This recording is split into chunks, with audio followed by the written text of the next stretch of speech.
Hey, you ready for chapter 1 of the science of getting rich? Man, I'm a little rusty. I need to get back in it. It's been close to 2 weeks. I've just been reading out of my key chapters out of the Master Key system recently, and I've been really busy with work. I just started working at Alley Fitness as a personal trainer. This Monday is actually the start of my 4th week there, and it's amazing. Things are changing a lot, and things are looking up. But so chapter 1, the right to be rich. Whatever may be said in praise of poverty, the fact remains that it is not possible to live a really complete or successful life unless one is rich.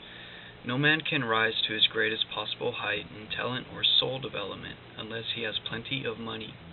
For to unfold the soul and to develop talent, he must have many things to use, and he cannot have these things unless he has money to buy them with. A man develops it in mind, soul, and body by making use of things, and society is so organized that man must have money in order to become the possessor of things. Therefore, the basis of all advancement for man must be the science of getting rich. The object of all life is development, and everything that lives has an inalienable right to all the development that it is capable of attaining. Man's right to life means his right to have the free and unrestricted use of all the things which may be necessary to his fullest mental, spiritual, and physical unfoldment, or, in other words, his right to be rich.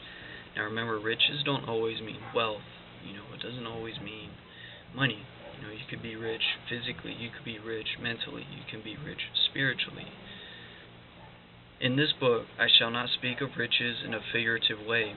To be really rich does not mean to be satisfied or concerned or contented with a little. No man ought to be satisfied with a little if he is capable of using and enjoying more.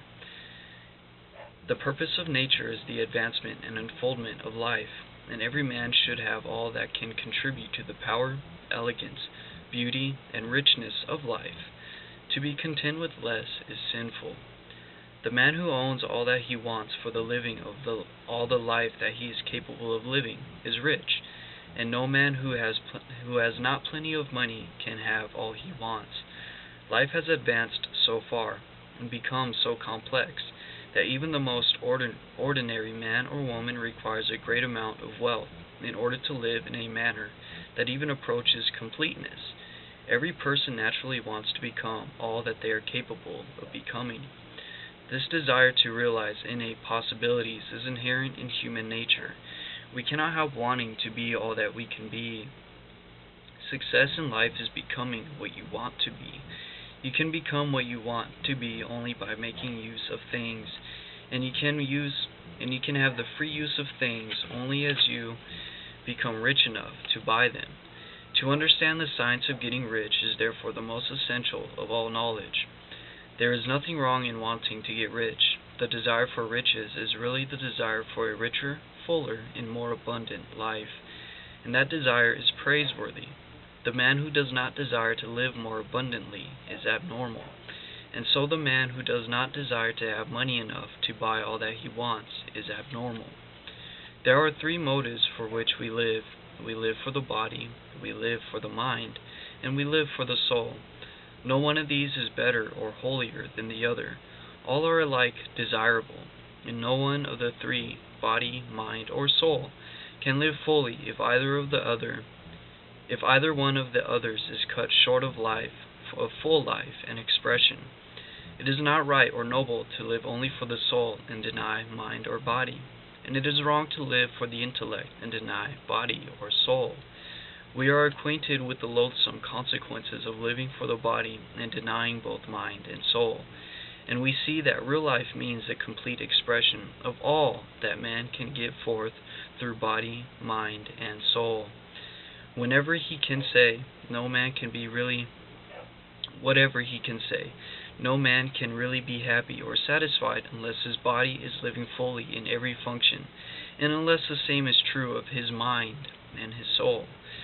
Wherever there is unexpressed possibility or function not performed, there is unsatisfied desire. Desire is possibility seeking expression, or function seeking performance. Wow.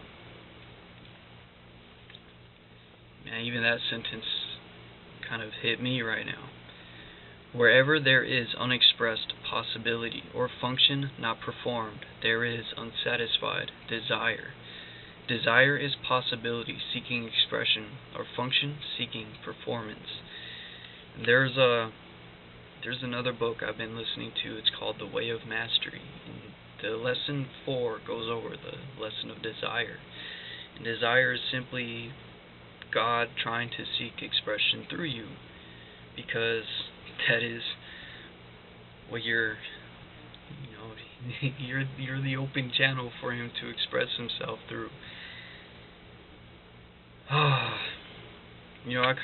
I really miss doing this, even though maybe no one's, some people are going to be watching, but there's a lot better ways that I could actually do all of this, and I just know that the way I'm seeing it, what I want to try, it's going to take time. It's an investment that I'm making, that I need to make, and until then I have to keep doing this. We have to stay in the process.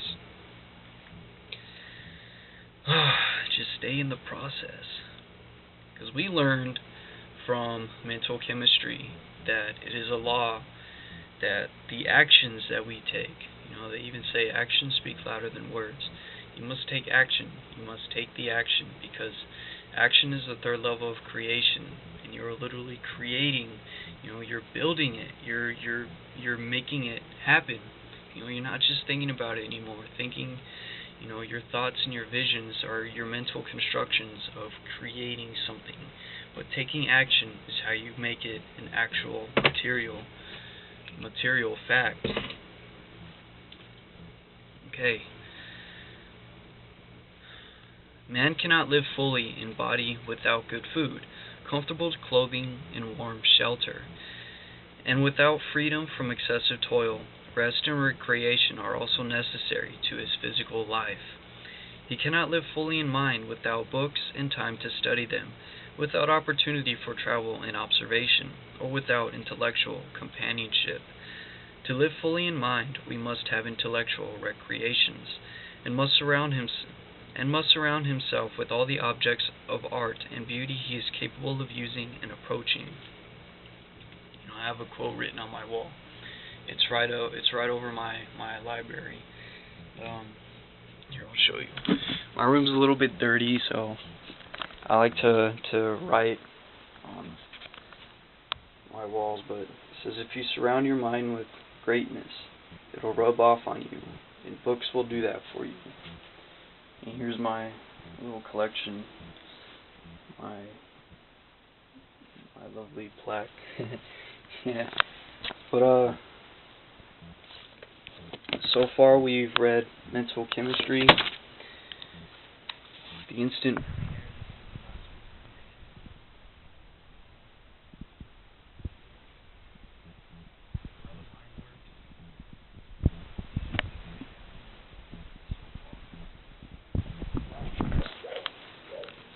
And now we are reading from our lovely book,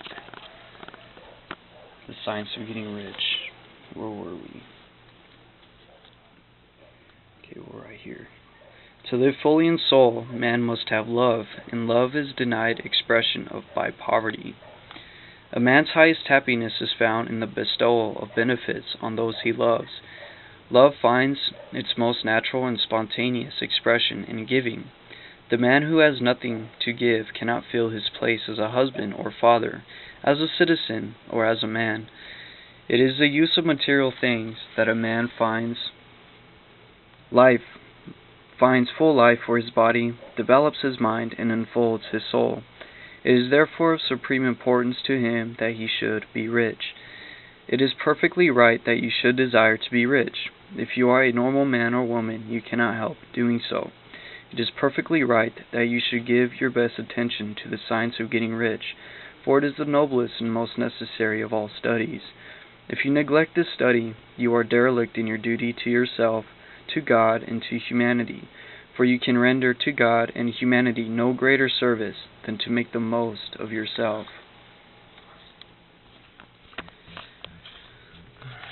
What we're here to do, to grow in every direction possible, physically, mentally, and spiritually. And, that is the end of chapter 1, The Right to be Rich, by Wallace D. Wattles. If you watch this, thank you for watching it. Yeah, I guess sometimes you don't really realize how far you've come. And, I guess when you really start something, you're really excited at first. You're in that first stage of starting something new. And the longer you do it, the farther you get in it. You really start to see how much work needs to be put in. And that's when you know that you really be thankful for it, because you just reached a new stage. You're literally changing your identity. Actions speak louder than words, and what you do every day shows and determines who you are. Not what you think, not what you say. Those are partial expressions of who you are. But what you do is who you embody. We're creatures of habit, and actions are the third level of creation. Thought is the first level, your words are the second. With that being said, if you watch this, thank you. My name is Corey Anderson, and I'll be seeing you soon. I'll be seeing you tomorrow for the reading of chapter 2, and I'll read it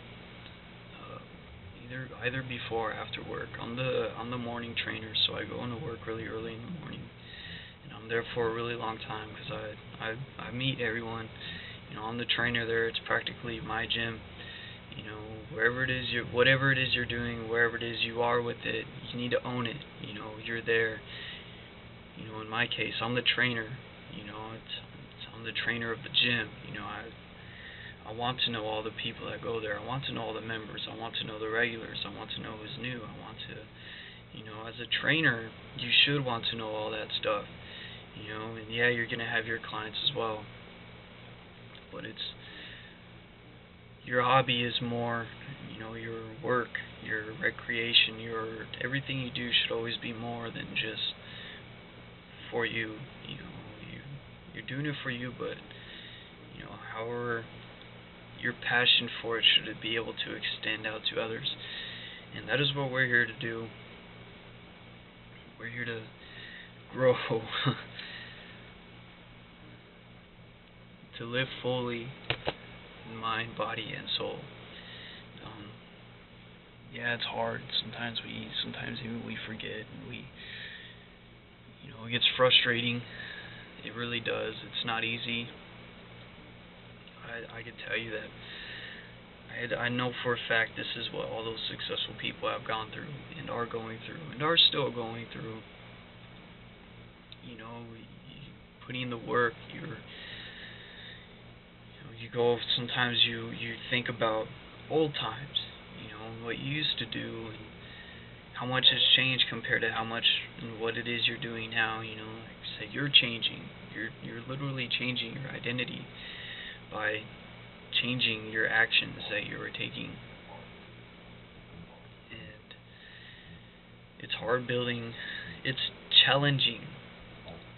I'm going to use that word. It's not hard. It's challenging. It's only as easy as you make up your mind to be. But it's challenging. And it's definitely a challenge worth pursuing. So whatever it is you want to do, keep going for it. Keep fighting, and do as much as you can do that day. I'll go ahead and leave it at that while I get attacked by those hiccups that I sent away earlier, so I can finish reading this. And we'll see to you guys and girls on the other side of the galaxy. Take care.